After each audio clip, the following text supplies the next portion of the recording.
Bonjour les amis, Marc Maillot encore avec vous avec une méditation tirée de deux passages de l'Écriture sainte, dont la première dans l'Évangile Saint Jean au chapitre 5, quelques versets. Quelque temps plus tard, Jésus remonta à Jérusalem à l'occasion d'une fête.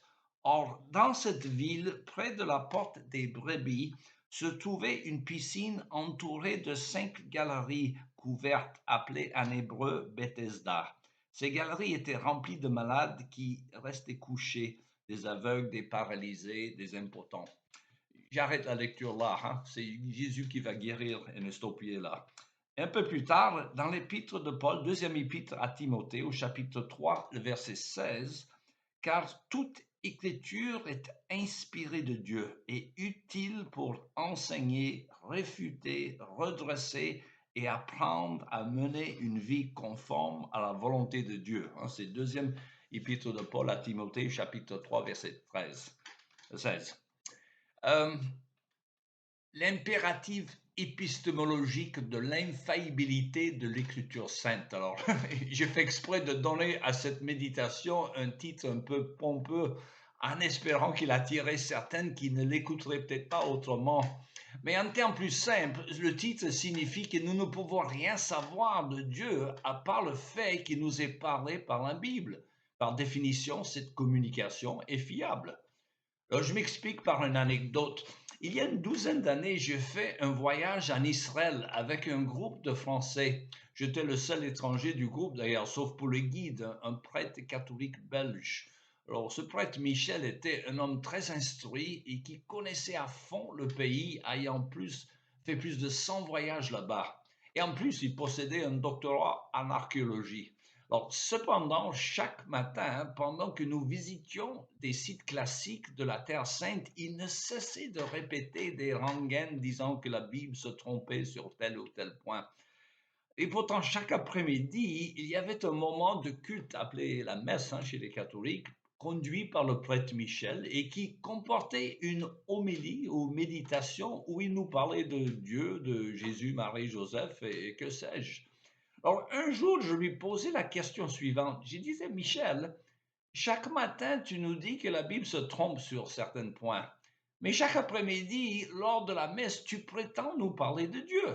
Alors, dis-moi une seule chose de vrai sur Dieu et dis-moi comment tu le sais.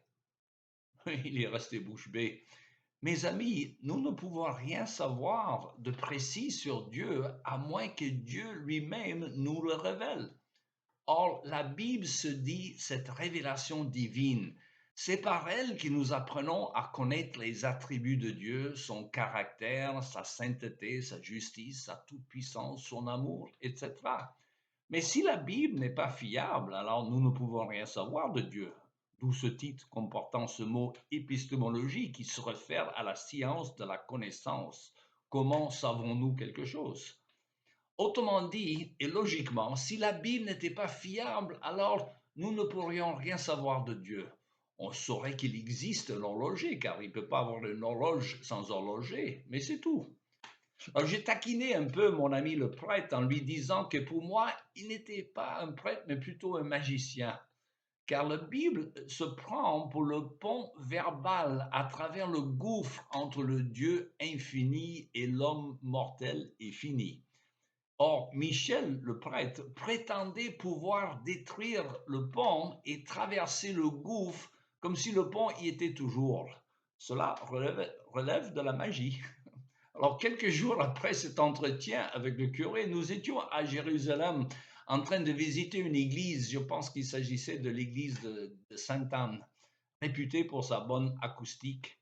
Et alors, en sortant de cette église, nous étions juste en face de la fameuse piscine de Bethesda, avec ses 5 portiques ou galeries dont parle l'évangile selon Jean au chapitre 5, où Jésus avait guéri un homme estropié depuis 38 ans.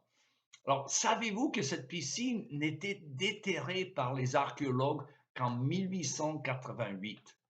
Cela veut dire que pendant presque 2000 ans, chaque fois que les chrétiens lisaient ce passage dans l'évangile Saint Jean, il fallait qu'ils acceptent sa vérité par la foi, car il n'y avait aucune trace de cette piscine jusqu'en 1888. Mes amis, nous savons de façon définitive que l'Évangile a dit vrai, comme il dit vrai pour tout. Au début du XXe siècle, le grand archéologue britannique William Ramsay, un athée, né d'une famille athée, est allé en Terre Sainte sur les traces de l'apôtre Paul en Turquie, avec le but de dénigrer la Bible. Or, c'est au cours de ses recherches archéologiques qu'il est venu à la foi évangélique, convaincu par l'évidence que tout ce qu'a écrit l'évangéliste Luc était parfaitement exact. D'ailleurs, M. Ramsay écrit, et je le cite, Luc est un historien de premier rang. Ses déclarations ne sont pas seulement dignes de confiance, il possède le vrai sens historique. En bref, cet auteur devrait être placé parmi les plus grands historiens. Fin de citation. Pas mal pour un homme dont le but était de dénigrer la Bible. Alors je conclus avec une parole du célèbre archéologue juif Nelson Gluck qui écrit, et là je le cite encore, on peut affirmer catégoriquement qu'il n'y a jamais eu aucune découverte archéologique qui ait contesté une référence biblique. Fin de citation. Mes amis, vous pouvez lire la Bible avec confiance. S'il y a encore des passages difficiles à corroborer par la science humaine, ayez patience, comme pour le cas de la piscine de Bethesda, et faites confiance à Dieu. Il ne se trompe jamais. Voilà, tout le temps qui me reste aujourd'hui me reste à vous